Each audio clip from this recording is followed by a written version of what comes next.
Добро дојдовте во урбаните вести. Археолошкиот музеј на Република Македонија трета година се вклучува во одбележувањето на Меѓународниот ден на музеите 18 мај. Музеот утре од 13 часот ќе организира настан за најмладите, насловен Запознавање со археологијата. Гости во музеот ќе бидат ученици од прво оделение од Скопското основно училиште Корле Неделковски. Останете со нас, во продолжение следуваат насловите на денот. Пуштено во употреба ново повеќенаменско игралиште во Киселавода. Во недела, прв до врв на водно. Атена со пенис, премиера на Драмски театар Скопје.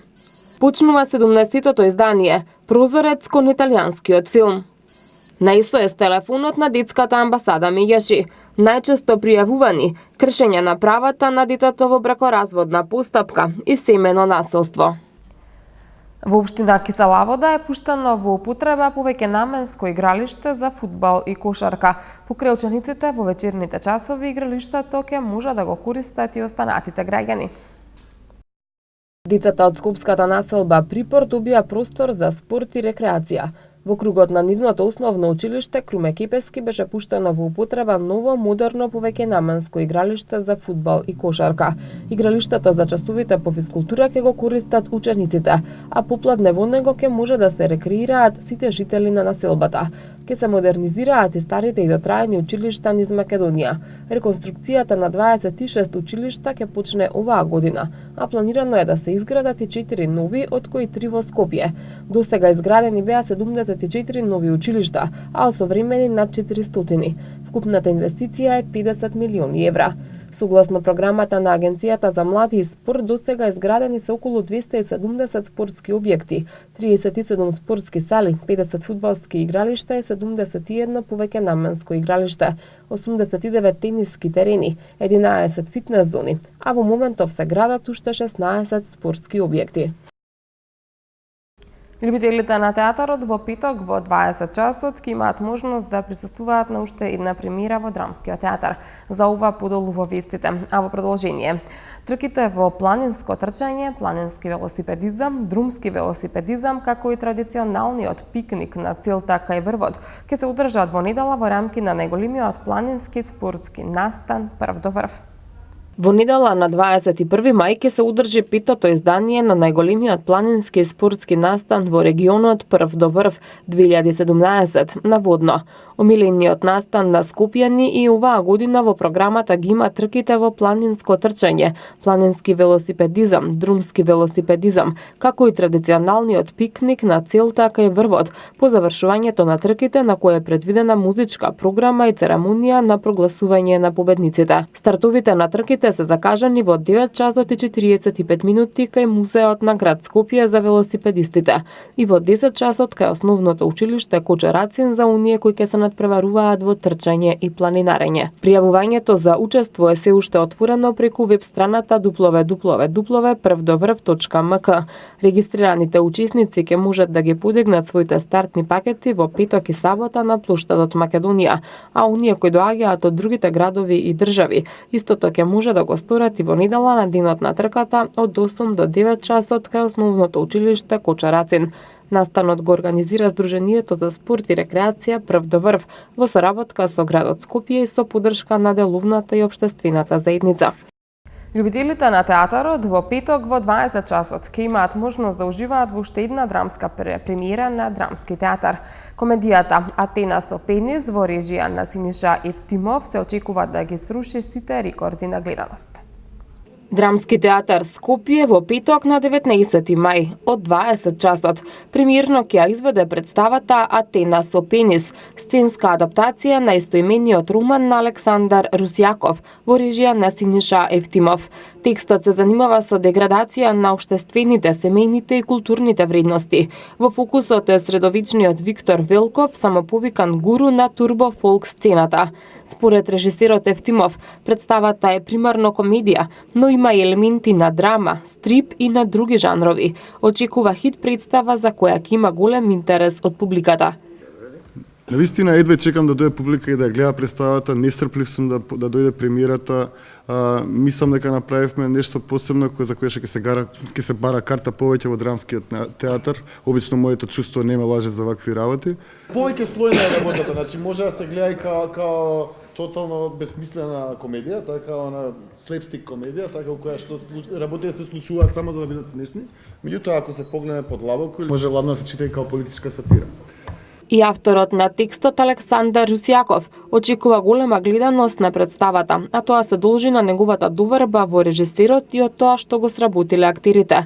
Има чуден наслов, луѓето седне што ќе си помислат и тоа е добро, а тоа што ќе го видат ќе ги изненади, рече Русјаков. Во актерската екипа се Рубен Смуратовски, Катерина Коцевска, Лазе Манасковски, Зоран Љутков, Јана Стојановска, Гордана Индровска, Филип Трајковиќ, Калина Наумовска, Емилија Мицевска, Благица Димитровска, Александар Степанулески, Ванчо Петрушевски, Гоце Тодоровски и Диме Илиев. Сценографи се Милан Несторов и Александар Ношпал. Костимограф е Александар Ношпал.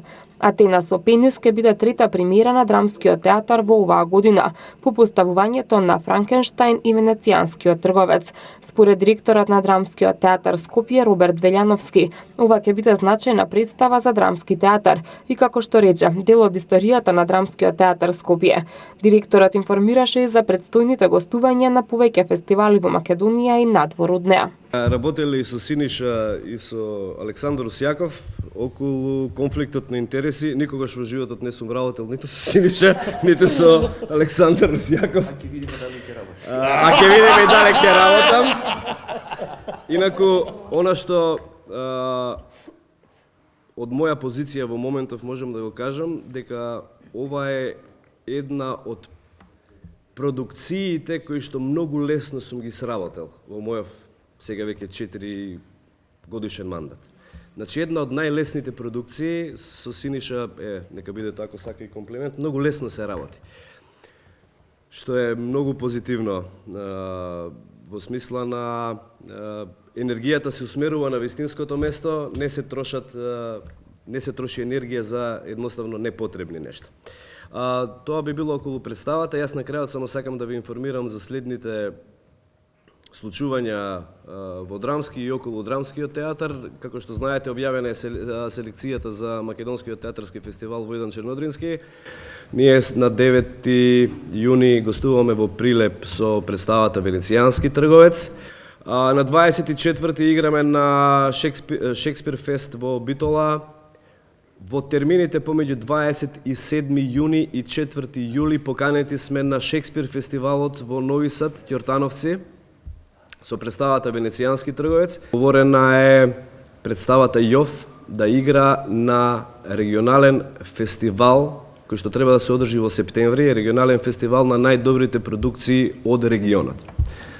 Таму ќе гостуваме со представата Јов од Венко Андоновски во режија на Сашо Миленковски. И имаме едно гостување во текот на летните месеци со представата Буре Барут на Битфест во Битола. Училиштата и родителите, индиректни или директни учесници во прекршувањата на правата на децата.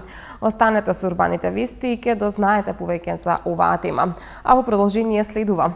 Со филмот Драма од 2014 година Акабадора во режија на Енрико Пау, вечер во Кинотека на Македонија ќе почне 17-тиот фестивал Прозорец кон италијанскиот филм. Филмовите се со превод на македонски јазик, а проекциите почнуваат од 20 часот.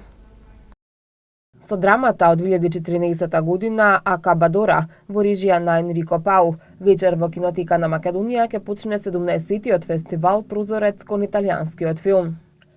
Вовед во ревијата филмови, која е организирана во соработка со амбасадата на Италија во Македонија, ќе има Алфонсо Амендола, професор на Универзитетот во Салерно. Фестивалот ќе трае до 23 мај, до кога ќе бидат прикажани уште 5 филма од новата италијанска кинематографија. Утре вечер на програмата е комедијата Простете што постојам на Рикардо Милани од 2014 година, а во петок трилерот Со затворени очи на Джузепе Петито од 2015 година. Во сабота ќе биде прикажана комедијата од 2013-та "Споулавен од жени" на Фаусто Бризи, за кој преводот е изготвен од студенти од преведувачката работилница при катедрата за италијански јазик и литература на Филолошкиот факултет Блаже Конески под менторство на професорката Радица Никодиновска. На 22 мај публиката ќе има можност да го види документарниот филм од минатата година "Никој нема да ме пронајде" на Егидио Еронико. А годинашниот прозорец на италијанскиот филм ќе заврши на 23 мај со црната комедија "Винов греф" на Фердинандо Вичентини Орњани, снимена во 2014 година. Филмовите се со превод на македонски јазик, а проекциите почнуваат од 20 часот. На одбележувањето на Меѓународниот ден на СОС линиите за помош и поддршка на децата во светот, првата детска амбасада во светот Меѓаши апелира до училиштата и родителите повеќе внимание да посветуваат во согледувањето на промените во однесувањето на децата. СОС телефонот за деца и млади 0800 1 22 22 постои 24 години и до сега се регистрирани 20.581 повик. Првата детска амбасада во светот Меѓаши во периодот од ноември 2016 година до мај 2017 остварила 44 контакти со дојавувачи за вкупно 50 деца, потенцијални жртви на кршење на детски права, од кои 27 случаи на кршење на правото на детето во текот на бракоразводни постапки и 10 случаи на семено насилство, покажува 6-месечниот извештај за работа на СОС телефонот. Извештајот го представи Јана Зенговска, психолог и координатор на СОС телефонот 0800 1 22 22 на денешната пресконференција по повод 17 мај Меѓународниот ден на СОС линиите за помош и поддршка на децата во светот. Зенговска посочи дека загрижува односот на родителите и нивниот страв за презентирање и заштита на било која форма на прекршување на правата на децата и нивната одговорност за заштита на своите деца. Загрижувачки за нас е односот на родителите и нивната инфериорност, страв за презентирање и заштита на било која форма на прекршување на правата на децата. Е важно да се нагласи одговорноста која што ја има родителот во однос на заштита на неговото дете. Воспитно-образовните институции се единственото место за превенција. Здравствените домови, судска медицина, пријавувањето во граѓанските организации е веќе кога е настаната некаква штета. Затоа, и како координатор, и како родител, и како психолог, ги замолувам воспитно-образовните институции, училиштата, и градинките, да не премолчуваат кога ќе откријат дека станува збор за било каква форма на насилство. Председателот на Меѓаши Драги Змијанац рече дека е загрижувачки тоа што по 24 години работа на СОС телефонот нема подобрување на состојбата со почитување на правата на децата во пракса и сме сведоци на тоа кога детето и сторителот на делото се на улица, а државните институции не постапиле согласно протоколите за заштита на децата. Поразително е кога знаете дека насилството е регистрирано во училиштата, но не е дојавено на време во центрите за социјална работа и полицијата, изјави Змијанац. Посебно кога е сексуалната злоупотреба во прашање, вклучувајќи го и семејното насилство и физичкото насилство. Поразително е кога ќе знаете дека истото е регистрирано во училиштата, не е дојавено на време во центрите за социјална работа и во полицијата, родителот нема доволно информации што му се случува на детето или пак не ги забележува промените во однесувањето на детето. Задоцнето реагира до полицијата, а полицијата за време на викенд не ангажира судска медицина и малолетнички инспектор за да ја докаже вината. Во многу случаеви зборуваме за сексуална злоупотреба на деца.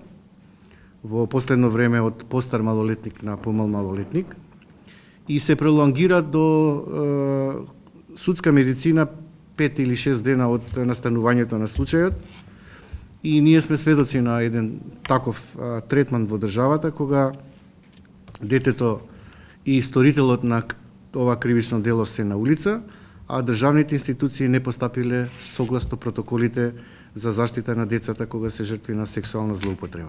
СОС телефонот за деца и млади 0801 22 22 постои 24 години и до сега се регистрирани 20.581 повик. Јавното предпријатие Комунална хигиена и Општина Кисела вода во петок и во сабота од 7 до 11 часот ке спроведат акција за собирање кабаст отпад. Јавното предпријатие Комунална хигиена и Општина Кисела вода во петок и во сабота од 7 до 11 часот ке спроведат акција за собирање кабаст отпад. В петок акцијата ќе се спроведува во урбаните заедници Кисела вода, Расадник, 11 октомври, Бараки, Бубан Трпков, населба Драчево и во местните заедници Пинтија во село Драчево, Усије и Градинар, Припор, улица Христо Татарчев, до местната заедница Припор, местност Бабиндол, последна станица на автобусот со број 24. Акцијата в сабота ќе се спроведува во урбаните заедници Цветан Димов, Бирарија, Црниче, Пржино и 11 октомври згради. Општина Кисела вода апелира граѓаните да го одложуваат отпадот во точно предвидените термини пред своите домови и пред колективните згради на пошироките улици. Кабастиот отпад да не го попречува движењето на пешаците и возилата и местото да биде пристапно за возилата на јавното предпријатие Комунална хигиена Скопје. Акцијата за собирање електронски и електричен отпад во Општина Аеродром ќе продолжи и во текот на летото, информираат од Општината. Акцијата за собирање електронски и електричен отпад во Општина Аеродром ќе продолжи во текот на летото, информираат од Општината. Граѓаните што имаат ваков отпад ќе може да остават контакт телефон во најблиската урбана заедница, кој потоа бесплатно ќе биде приземен од нивните домови од страна на надлежните лица од Нула отпад. Друштвото за управување со отпад Нула отпад на 5 урбани заедници од Општина Аеродром им додели по еден апарат за вода и галони вода. Донацијата е награда за најдобрите урбани заедници кои беа дел од активностите спроведени во рамки на проектот Екоакција за собирање електронски и електричен отпад, при што беа собрани над 4 тони опасен отпад. Регионалниот центар за управување со кризи информира дека во текот на утрешниот ден ќе има прекини во снабдувањето со електрична енергија во повеќе скопски населби. Заради технички зафати без електрична енергија, утре ќе бидат делови од општините Центар, Студеничани, Аеродром и Кисела вода, информираат од Регионалниот центар за управување со кризи на град Скопје. Од 8:30 до 13 часот без струја ќе бидат дел од корисниците од улицата Филип II Македонски, поточно градилиштето на Бетон, аптека Зегин и околните објекти околу аптеката во општина Центар. Од 9:30 до 15 часот дел од викенд населбата Маркова Сушица во општина Студеничани, а од 13 до 15 часот без струја ќе бидат дел од улиците Фрањо Клус и Пандил Шишков во општина Аеродром. Без струја од 9 до 15 часот ќе бидат и дел од улиците Мијаковски и Франклин Рузвелт, од бројвите 34 до бројвите 52, улицата Црвена вода, улицата Благој Давков и улицата Дане Крапчев во општина Центар. А од 13 до 15 часот струја ќе нема во населба Драчево, на улиците Иван Тургенјев, Жарико Митровиќ, Кајполи, Стара Новакин, Димитар Гуштанов, Дреновска и улицата Ужичка Република во општина Кисела вода. Сончево време со мала до умерена облачност и пораст на дневната температура се очекува од утре до сабота во земјава. Како што најавуваат од Управата за хидрометеоролошки работи, во сабота кон крајот на денот ќе има услови за локализирана појава на нестабилност, а нов влажен бран со врнежи од дожд и појава на грмежи се очекува во недела, кога ќе дува повремено засилен северозападен ветер, што ќе услови повторно намалување на дневната температура.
И уште една информација пред да се одјавиме. Министерството за труд и социјална политика денеска соопшти дека среда, 24 мај, денот на сесловенските просветители Свети Кирил и Методи, е неработен ден за сите граѓани на Република Македонија. Денот на сесловенските просветители е прогласен за неработен ден согласно законите за празниците. Со оваа информација го завршуваме и ова издание на Урбаните вести. Ви благодарам за вниманието, имајте пријатен остаток од денот. Довидување.